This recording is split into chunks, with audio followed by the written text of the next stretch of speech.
Alex Eubank has been hospitalized, and I think I know the reason why. Alex Eubank uploaded a picture to his Instagram yesterday of him being carried into hospital on a stretcher. This happened not long after he stated he was doing a 48-hour fast, which he's documented on his YouTube channel. Alright, so this is the start of my 48-hour fast. I'm doing this for religious reasons. He said he was doing it for religious reasons, which I'm all for, but there are also many health benefits of fasting, which is why I'm currently fasting as we speak to try and get over this myocarditis, long COVID situation I'm in. And we talked about fasting. Specifically, he brought up the verse Matthew 17:21, which is not in a lot of modern day Bibles. They took that out of some of the newer Bibles. Why would they do that? Like, for me, the way I see it is like, there has to be a lot of power in prayer for fasting. First, for Jesus to be able to say that, and two, for them to bring it out is like suspect. Alex said they actually took a section out of the Bible which spoke about fasting and its benefits, and that's a little bit suspect. Now, I don't know the finer details of this, but I do believe the fasting needs a lot more attention and research behind it. Fasting can help with all sorts of health issues, but doctors don't yet know enough about it to prescribe it as a solution. I've even come across a few documented cases of people with stage 4 terminal cancer and have been completely cured after prolonged fasting. Now, I'm not a doctor, nor am I saying the fasting cures cancer. It's just a few case studies have seen. I'm just saying nowadays we're starting to see a lot of benefits of fasting which we don't fully understand yet. And if the true power of fasting reaches the mainstream, then it'll put a lot of drug companies and food companies out of business. So maybe there is a secret agenda of the elites of these billion-dollar, trillion-dollar companies to suppress the benefits of fasting. Think of it this way: how do these billion-dollar pharmaceutical and health and food companies monetize eating less? Because there's a lot more money in prescribing you their drugs and their food as the solution. I'm only drinking black coffee, which I have here, and it's gonna be a lot of water. I told Kyle, everyone's asking like, yo, why are you fasting when you started your bulk? I literally just started the bulk. I had the fattest meal last night. I started this technically at midnight, but I'm doing this just because I said I was gonna do it. I'm not gonna get deep in the bulk then do it, so I might as well just start it now, and then I should be fine. He said he's only drinking black coffee and water, which is completely fine to do when you're fasting. It's also completely fine to drink diet drinks. Often people will say that you can't have diet drinks because it breaks the fast, it spikes your insulin. But although there are a couple calories in the diet drinks, this is not enough to offset the benefits of fasting. Your body will still go through what's called autophagy, which is the body's replenishing of its own cells. Think of autophagy as the body's own built-in mechanism to heal itself. When we eat, we shut down this autophagy process from happening, but when we fast, we upregulate the autophagy process. I told Kyle, everyone's asking like, yo, why are you fasting when you started your bulk? I literally just started the bulk. I had the fattest meal last night. I started this technically at midnight. Now, Alex said he just started his bulk and had a fat meal last night. This means his body is being conditioned to expect high-calorie meals and high-carbohydrate-based meals frequently, and this is important to remember for further on in the video. Working out, drinking my water. I had a coffee, had a hot coffee this morning, a little bit of an Americano, and now I'm just drinking a bunch of water. I'm about to go train. I believe today I have arms, so it's not too bad. Training arms fasted, I think I should be okay. I might do a little bit of more delts because I didn't really get the best delt workout yesterday. He said he's training arms and delts whilst fasted, which isn't as bad as training something like legs and back fasted. The arms are smaller muscles and therefore don't take up as much energy. Therefore, we could assume that he should be okay training whilst fasted. This is by far the worst part of the video. He said he's going to watch Barbie, not because it's a girly film, but because apparently it's being marketed as fun and not too serious, yet all credible reviewers are talking about it being a man-hating piece of crap movie, pushing the stupid woke agenda down our throats. Slight segue, but here's what Critical Drinker said about it. Barbie really is a wolf in sheep's clothing, tricking people into watching it by promising one thing and delivering something very different. A lot of parents will have been duped into taking their daughters along to watch this movie, probably expecting the kind of breezy, colourful, family-friendly movie that was advertised, only to find themselves confronted with this spiteful, bitter, mean-spirited pile of misandrous dog shit instead.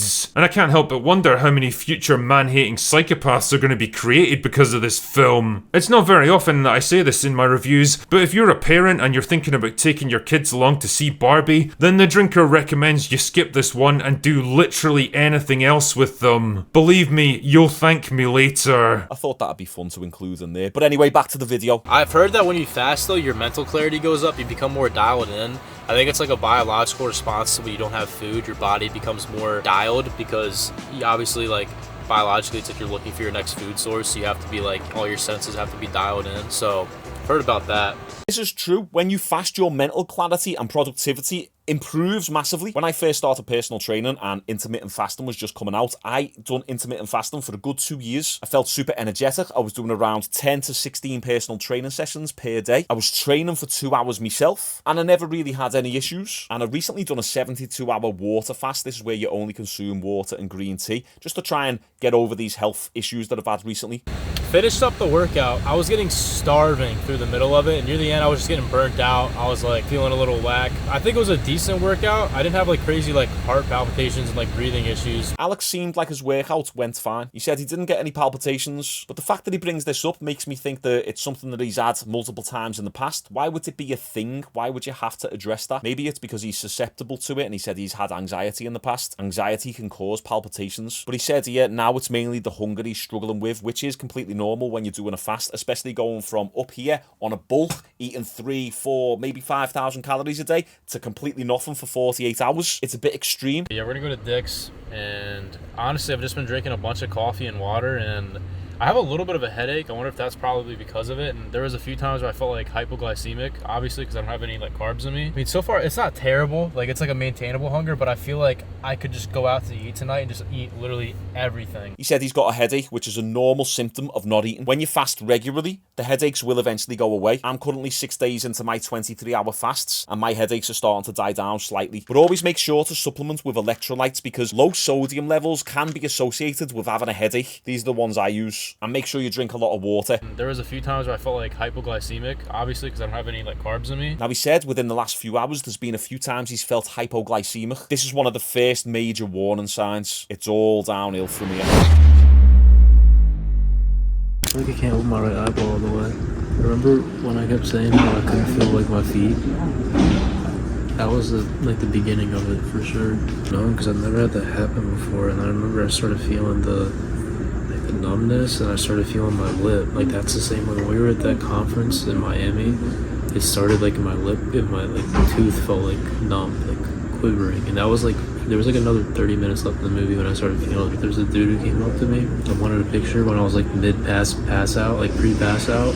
I tried to call my dad. I tried to do what I did at the VU thing to fix it, like just walk around, and then standing up was the worst thing I could have done because I just went full freak out mode. I thought I was dying, and then the moment where everything got hella numb, I felt like I was like dead, or I was like up on the few seconds away from dying.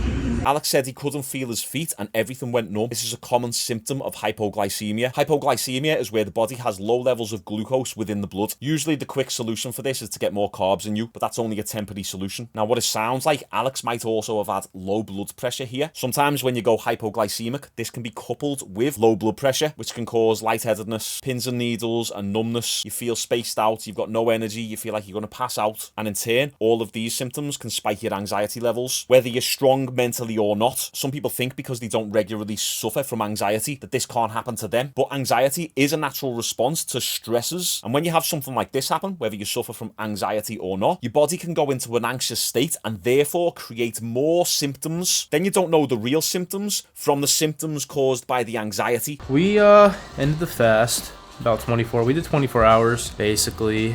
I don't know, I'm doing a heart stress test here soon. Getting my heart checked out. We'll be getting blood work again, make sure that I'm all good. But basically, I'm pretty sure, like 99% sure it's just anxiety. I had a mean panic attack, and I think it was amplified due to the fact that I had no food in me for 24 hours, which I've never done before. He said he's going to get his heart checked out. This is important. Although we can blame anxiety, it is safe to get all the checks done because all the symptoms of anxiety can also align up with a cardiac event. A few weeks ago, I had to check myself into the hospital because I had a little bit of a scary moment, and they had to do this special blood test on me where they measure something called tryptopans. This is an enzyme that is released by the heart if you have a heart attack. It was suspected that I had a heart attack, but luckily enough, I was all clear. This is one of the reasons why I'm fasting, to try and repair my body from the inside out. I have a pretty high metabolism, and as you guys know, like I tend to eat a lot. Like I always am eating out, or I'm eating like dessert stuff, and I eat quite a bit of food. And a lot of times I can tell when I'm cutting or dieting, I tend to get very hypoglycemic pretty quick.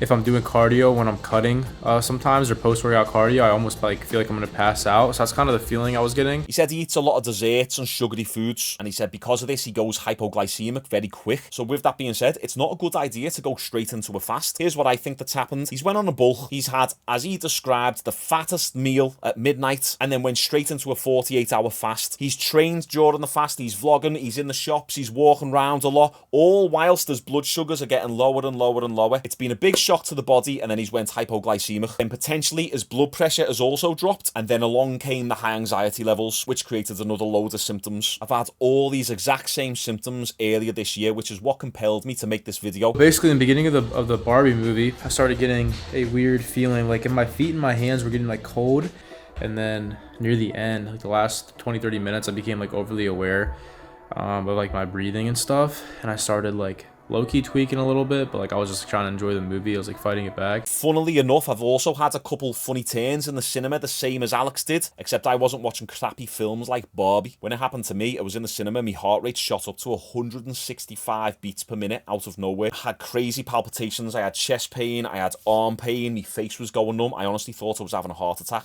I thought I was dying.